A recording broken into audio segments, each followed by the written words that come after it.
नमस्कार दोस्तों, मैं डॉक्टर एम एल गुर्जर, सह आचार्य Hindi, government PG college Bandikui. आज मैं आपके लिए आचार्य रामचंद्र शुक्ल के निबंध कविता क्या है को लेकर के जो व्याख्यान माला चल रही थी, उसी क्रम में आज अंतिम व्याख्यान में उस निबंध पर लेकर के आया हूं। और अब तक अपन इस निबंध की, ये आचार्य रामचंद्र शुक्ल का एक बहुत ही महत्वपूर्ण निबंध है और ये विभिन्न प्रतियोगी परीक्षाओं एवं स्नातकोत्तर कक्षाओं के कोर्स में भी ये निर्धारित है। इस निबंध में आचार्य शुक्ल ने कविता जैसे ध्रुव विषय पर बहुत मार्मिक ढंग से अपने विचारों का अभिव्यक्तिकरण किया है। और जैसा कि हर व्याख्यान के प्रारंभ में बताता हूं कि इस निबंध में सार संक्षेप में वो ये कहना चाहते हैं कि जिस तरह ज्ञान के द्वारा आत्मा की मुक्तावस्था की स्थिति आती है, उसी तरह रस के द्वारा व्यक्ति के हृदय की मुक्तावस्था आती है। और इस हृदय की मुक्तावस्था का जो आधार है वो कविता है। फिर उसके बाद उन्होंने कविता के विविध उपादान, कविता के विभिन्न तत्व जैसे सौंदर्य, भावना, कल्पना, और अंत में उन्होंने कविता की भाषा की क्या विशेषता होनी चाहिए, इसका सविस्तार वर्णन किया।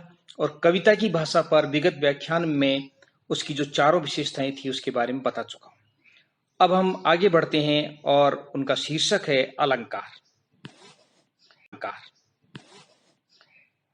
आचार्य शुक्ल अलंकारों के बारे में कहते हैं, मैं उनके निबंध का ही एक अंश आपको पढ़ करके सुनाता हूं कि कविता में भाषा की सब शक्तियों से काम लेना पड़ता है। वस्तु या व्यापार की भावना चटकीली करने या भाव को, मूल तो भाव है ही, भाव के लिए कभी किसी वस्तु का आकार या गुण बहुत बड़ा कर दिखाना पड़ता है, कभी उसके रूप, रंग या गुण की भावना को उसी प्रकार के रूप, रंग और गुण मिलाकर तीव्र करने के लिए समान रूप, जैसे उपमा अलंकार में, और धर्मशाली और वस्तुओं को सामने लाकर रखना पड़ता है। कभी कभी बात को भी घुमा फिरा कर कहना पड़ता है। और इस तरह के, फिर वो कहते हैं कि इस तरह के भिन्न भिन्न विधान और कथन के ढंग जो होते हैं वो अलंकार कहलाते हैं। अर्थात कभी एक वस्तु से दूसरी वस्तु की तुलना जैसे उपमा में की जाती है, किसी में अभेद बताया जाता है जैसे रूपक, किसी में किसी तथ्य को बहुत बड़ा चढ़ा करके वर्णन किया जाता है अतिशयोक्ति, तो ये चीजें अलंकार कहलाती हैं। आचार्य शुक्ल लिखते हैं कि इनके सहारे से कविता अपना प्रभाव कुछ बढ़ा लेती है। ये भी साध्य नहीं है, मुख्य नहीं है, तो भाव ही है। कहीं कहीं इनके बिना काम ही नहीं चलता, ऐसा भी स्थिति आ जाती है। पर साथ ही ये भी स्पष्ट है कि साधन है, साध्य नहीं। ये पीछे भी कह चुके हैं कि मनोरंजन हो, चाहे सौंदर्य हो, चाहे जितनी भी चीजें हैं, वो भाव को उद्दीप्त करने के, रसोद्रेक के साधन मात्र हैं। साध्य तो भाव ही है। साध्य को बुलाकर इन्हीं को साध मान लेने से कविता का रूप कभी कभी विकृत हो जाता है। जैसे केशव की कविता में रीतिकाल के कवि केशव ने अलंकारों को ही, चमत्कार प्रदर्शन को ही साध्य मान लिया, इसलिए उसकी कविता में वो वजन नहीं रहा, उसकी कविता में वो भाव, उसकी कविता विकृत हो गई। फिर वो विभिन्न अलंकारों का प्रयोग बताते हुए कहते हैं कि अलंकार चाहे अप्रस्तुत वस्तु योजना के रूप में हो जैसे उपमा, रूपक, उत्प्रेक्षा, चाहे वाक्य की वक्रता के रूप में हो जैसे अप्रस्तुत प्रशंसा, परिसंख्या, व्याज स्तुति, विरोधाभास, विन्यास को हो जैसे वर्णों को रखने के क्रम से अनुप्रास, प्रस्तुत भाव या भावना के उत्कर्ष के साधन ही है ये साध्य नहीं है। और इस बात को भूलकर कभी परंपरा में बहुत से ऐसे उपमान चला दिए गए जो प्रस्तुत भावना में सहायता पहुंचाने के स्थान पर कभी कभी बाधा भी डाल देते हैं और वो काव्य को, कविता को क्षति पहुंचाते हैं।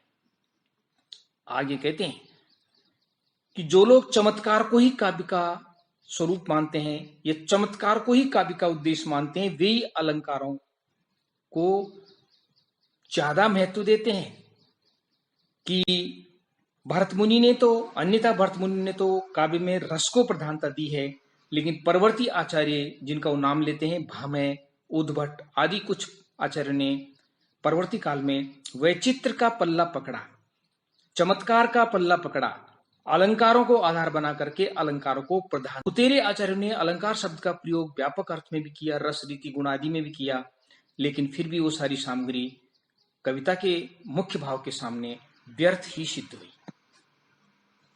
अब आचार्य शुक्ल कहते हैं कि कविता में दो चीज होती है, तो वर्ण्य विषय यानी जिसका वर्णन करना चाह रहे हैं, जो मुख्य चीज है, जो भाव है, और एक है वर्णन प्रणाली।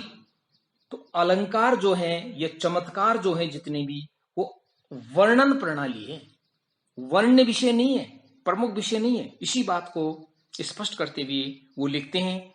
उनके इस निबंध का एक पैरा में आपको पढ़ करके सुनाता हूं।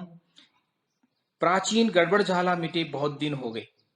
आचार्य शुक्ल कहते हैं वर्ण्य वस्तु और वर्णन प्रणाली यानी अलंकार बहुत दिनों से एक दूसरे से अलग कर दी गई। प्रस्तुत अप्रस्तुत के भेद ने बहुत सी बातों के विचार और निर्णय कि अलंकार प्रस्तुत वर्ण्य विषय नहीं है, बल्कि वर्णन की भिन्न भिन्न प्रणालियां हैं, कहने के खास खास ढंग हैं।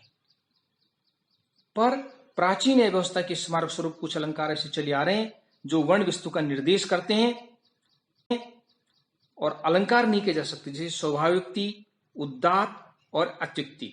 लेकिन फिर भी वो कहते हैं कि ये भी प्रकृति से, इनमें वो कहते हैं केवल एक स्वभावोक्ति जो है उसकी प्रकृति जरूर रस से मिलती है, अन्यथा ये सभी जो हैं वो वर्णन प्रणाली है, वर्ण्य विषय ये नहीं है। किसी वस्तु विशेष से किसी अलंकार प्रणाली का संबंध नहीं हो सकता, किसी तथ्य तक वो सीमित नहीं रह सकती। वस्तु निर्देश अलंकार का काम नहीं, ये तो रस व्यवस्था का विषय है। अब आचार्य शुक्ल आगे कहते हैं अलंकारों के बारे में ही कि जिस प्रकार उनका पैरा है, इसी में अनुच्छेद है, मैं पढ़ के सुनाता हूं। जिस प्रकार एक कुरूप स्त्री अलंकार लाद कर सुंदर नहीं हो सकती, आभूषण लाद कर सुंदर नहीं हो सकती, उसी प्रकार प्रस्तुत या तथ्य की राह में यानी भावों की कमी के अभाव में अलंकारों का ढेर भी लगा दिया जाए तो काव्य को सजीव स्वरूप नहीं दे सकता। फिर वो केशवदास का उदाहरण देते हैं कि केशवदास ने 2500 पद ऐसे हैं जिनमें यहां से वहां तक उपमाएं हैं, उत्प्रेक्षाएं भरी पड़ी हैं, शब्द साम्य के बड़े खेल तमाशे जुटाए गए, पर उनके द्वारा कोई मार्मिक अनुभूति काव्य में नहीं। उन्हें सहृदय या भावुक काव्य, उसके काव्य को नहीं कहा जा सकता। आचार्य ने भी अलंकारों को काव्य की शोभा को बढ़ाने वाला ही कहा है, काव्य की मुख्य वस्तु का है। अलंकार पहले से सुंदर वस्तु को, उसके सौंदर्य को बढ़ा देते हैं, लेकिन मूल चीज जो है, जो भाव है, रस है, वो तो पहले से ही उसमें मौजूद होता है। और यदि भाव से, रस से अलंकारों को अलग कर दिया जाए तो अलंकार का कोई महत्व नहीं। किस प्रकार कोई महत्व नहीं? जिस प्रकार जैसे शरीर पर से उतार करके आभूषणों को यदि अलग रख दिया जाए, शरीर से, स्त्री के शरीर से उतार कर आभूषणों को यदि अलग रख दिया जाए तो उन आभूषणों का कोई महत्व नहीं है। आभूषणों का महत्व तभी है कि जब एक सुंदर शरीर वाली स्त्री उसको धारण करती है। उसी तरह से प्रधान कविता के साथ उनका प्रयोग किया जाता है। यहां सारांश रूप में कह सकते हैं कि आचार्य शुक्ल ने अलंकारों को काव्य की शोभा बढ़ाने वाला तत्व माना है, लेकिन अलंकार जो है साधन मात्र है, साध्य नहीं है, वो वर्णन प्रणाली के एक ढंग है। अब अगला बिंदु जो उन्होंने लिया प्रणाली के एक ढंग है। अब अगला बिंदु जो उन्होंने लिया है वो है कविता पर अत्याचार। और मैं इसको आपको पढ़कर सुनाता हूं कि कविता पर अत्याचार भी बहुत कुछ हुआ है। लोभियों, स्वार्थियों, कुशामदियों ने उसका गला दबाकर, कैसे गला दबाया कि जो लोग अपात्र थे, जिनकी प्रशंसा कविता में नहीं की जानी चाहिए थी, मजबूत होकर के कवियों ने उसकी प्रशंसा की। अपात्रों की आसमान पर चढ़ने वाली स्तुति कविता से कराई। और कहीं कहीं किसी ने पैसा नहीं दिया, द्रव्य नहीं दिया, उसकी कविता के द्वारा निराधार निंदा करवाई। आचार्य शुक्ल कहते हैं कि दोनों स्थितियां ठीक नहीं है। ऐसी तुच्छ वृत्ति वाले जो अपवित्र हृदय व्यक्ति थे, उनका हृदय जो है कविता के निवास के योग नहीं है, और इन्हीं लोगों ने कविता को नुकसान पहुंचाया। कविता कैसी है? आचार्य शुक्ल लिखते हैं कि कविता देवी के मंदिर ऊंचे, खुले, विस्तृत और पुनीत हृदय वाले होते हैं। सच्चे कवि राजाओं की सवारी ऐश्वर्य की सामग्री में सौंदर्य निबंध करते। वे तो फूल के झोपड़ों में, धूल मिट्टी से सने किसानों में, बच्चों के मुंह में चारा डालते पक्षियों, दौड़ते हुए कुत्तों, चोरी करती बिल्लियों में कभी कभी वो सौंदर्य का दर्शन करते हैं, जिसकी छाया में भी महल और दरबारों तक नहीं पहुंच सकती। अन्यथा श्रीमानों के शुभागमन पर बनाना, यानी किसी की चापलूसी के लिए कविता का प्रयोग करना, बात बात में उनको बधाई देना, ये कवि का कार्य नहीं है। आचार्य शुक्ल कहते हैं कि ये कवि का कार्य नहीं, कवि का जो कार्य है, कविता जो है उसका आदर्श जो है, उसका उद्देश्य जो है बहुत बड़ा होता है। जिनकी रूप या कर्म कला और जीवन के बीच सुंदर लगते हैं, ऐसी चीजों के वर्णन में ही स्वांत सुखाय प्रवृत्त जो मुख्य कवि होता है, असली कवि होता है, वो होता है। अब अंतिम पॉइंट इस कविता का, कविता और अत्याचार की बात होगी कि स्वार्थियों ने, लोभियों ने अपनी स्वार्थ पूर्ति के लिए किस तरह से श्रीमानों के गीत गाने में कविता का दुरुपयोग किया, ये आचार्य शुक्ल ने बताया। अब है कविता की आवश्यकता क्यों है और क्या आगे भी कविता की आवश्यकता रहेगी। तो आचार्य शुक्ल कहते हैं कि मनुष्य के लिए कविता प्रयोजनीय वस्तु है। संसार की सभी जातियों में किसी न किसी रूप में प्राचीन काल से कविता पाई जाती है, चाहे इतिहास ने हो, चाहे विज्ञान ने हो, दर्शन ने हो, पर कविता का प्रसार अवश्य रहेगा। खास बात है कि मनुष्य अपने व्यापारों का ऐसा सघन और जटिल बंडल बांधता चला रहा है, जिसके भीतर बंद व शेष सृष्टि के साथ अपने हृदय का संबंध भूला सा रहता है। इस परिस्थिति में मनुष्य को अपनी मनुष्यता खोने का डर बराबर होता है। व्यक्ति बहुत ज्यादा खो जाएगा, तो जितना ज्यादा खोएगा, संसार के जटिल व्यापारों में, चाहे धन हो, चाहे लालच हो, चाहे सभ्यता हो, जितना ज्यादा चाहे राजनीति हो, उसमें जितना ज्यादा वो घुसेगा, उतना ही ज्यादा उसकी मनुष्यता जो है कम होती जाएगी। तो मनुष्यता को खोने का, सभ्यता के विकास के साथ साथ मनुष्यता को खोने का डर जो है वो बना रहता है। और आज अपन वर्तमान में देख रहे हैं कि ज्यो ज्यो सभ्यता और विज्ञान उन्नति कर रहे हैं, त्यों त्यों जो है नई पीढ़ी की मनुष्यता खोती जा रही है, और कविता का काम मनुष्यता की रक्षा करना है। आचार्य शुक्ल कहते हैं इसी की अंत प्रकृति में मनुष्यता को समय समय पर जगाते रहने के लिए कविता मनुष्य जाति के साथ प्राचीन काल से चली आ रही है। यानी कविता के माध्यम से मनुष्य जाति में मनुष्यता जो है वो बची रहती है और चलती ही रहेगी। अंतिम शब्द है कि जानवरों को इसकी जरूरत नहीं, लेकिन मनुष्य को कविता विज्ञान के आविष्कार बढ़ेंगे। ज्यों ज्यों व्यक्ति की दृष्टि भौतिकतावादी होगी, त्यों त्यों मनुष्य के अंदर मनुष्यता के जाने का, मनुष्यता के खत्म होने का खतरा रहेगा। इसलिए कविता इसलिए जरूरी है कि वो आदमी के अंदर मनुष्यता को बचा करके रखती है। यहाँ आकर के ये निबंध जो है समाप्त होता है। अब मैं इसका एक बार सार संक्षेप आपको फिर दोबारा रिपीट कर देता हूं। आचार्य शुक्ल इस निबंध में जो मुख्य बात कहना चाहते हैं वो यह है, इन्होंने कविता के मूल का स्वरूप क्या है और उसके जो उपादान हैं, उसके जो सहायक तत्व हैं, कल्पना है, चमत्कार है, कविता की भाषा है, इन चीजों को, अलंकार है, इनको केवल उसका साधन मात्र माना है। मूल चीज कविता की भाव को माना है, रस को माना है, और रसोद्रेक होने की स्थिति मुक्तावस्था का है। वो कहते हैं कि जिस तरह आत्मा की मुक्तावस्था ज्ञान दशा कहलाती है, उसी प्रकार हृदय की मुक्तावस्था रस दशा कहलाती है। फिर वो लिखते हैं कि कविता मनुष्य के हृदय को स्वार्थ संबंधों, संकुचित मंडल से ऊपर उठाकर लोक सामान्य भाव भूमि पर ले जाती है, जिसकी बात अभी अभी कर रहे थे कि ज्यों ज्यों सभ्यता का विकास होगा, ज्यों ज्यों भौतिकतावादी दृष्टिकोण व्यक्ति पर बढ़ेगा, तो मनुष्यता के खत्म होने का खतरा रहता है। और कविता ही वह वस्तु है जो मनुष्य को स्वार्थ संकुचित संबंधों से ऊपर उठा करके सामान्य लोक भाव भूमि जैसे उच्च आदर्श पर, यानी मनुष्यता के उच्च आदर्श पर कविता ही ले जाती है। इसलिए आचार्य शुक्ल लिखते हैं कि ज्यों ज्यों सभ्यता के आवरण बढ़ेंगे, त्यों त्यों कविता की आवश्यकता ज्यादा बढ़ेगी। लेकिन कभी कर्म भी कठिन होता चला जाएगा, क्योंकि उस समय अधिकतर लोगों की प्रवृत्ति भौतिकतावादी हो जाएगी और अधिकतर लोग कविता को सुनना जो है वो पसंद नहीं करेंगे। इस सारे अनावश्यक आवरण छा जाएंगे, इसलिए अनावश्यक आवरणों को हटाने में कवि कर्म जो है वो ज्यादा कठिन होता चले जाएगा। आचार्य शुक्ल आगे इस निबंध में लिखते हैं कि कविता को समझने के लिए कविता के अर्थ ग्रहण के साथ उसका बिंब ग्रहण जरूरी है। यदि बिंब कविता को पढ़ते समय सामने आ जाता है तो कविता ठीक ढंग से समझ में आती है। कविता में भाव प्रमुख होता है और इसको आचार्य शुक्ल ने भावयोग की संज्ञा दी है। कविता आदमी को भावयोग की स्थिति में ले जाती है और ये भावयोग गीता के कर्मयोग और ज्ञान योग के समकक्ष है। फिर वो कहते हैं कि कविता का उद्देश्य मनोरंजन नहीं है। कविता का उद्देश्य जो है वो मनुष्यता की उच्च भूमि पर मनुष्य को प्रतिष्ठित करना है। फिर जब वो सौंदर्य की परिभाषा देते हुए कहते हैं कि सौंदर्य में 3 तत्व होते हैं कि आंतरिक सौंदर्य, बाह्य सौंदर्य, जबकि अधिकतर व्यक्ति बाह्य सौंदर्य को सौंदर्य मानते हैं, लेकिन आंतरिक सौंदर्य अर्थात वीरता आदि के गुण और प्रकृति के प्राकृतिक वातावरणों के बीच में यदि व्यक्ति के आंतरिक और बाह्य सौंदर्य का वर्णन किया जा सकता है, पंचवटी में भगवान राम के सौंदर्य का वर्णन, तो वो पूर्ण सौंदर्य की स्थिति होती है।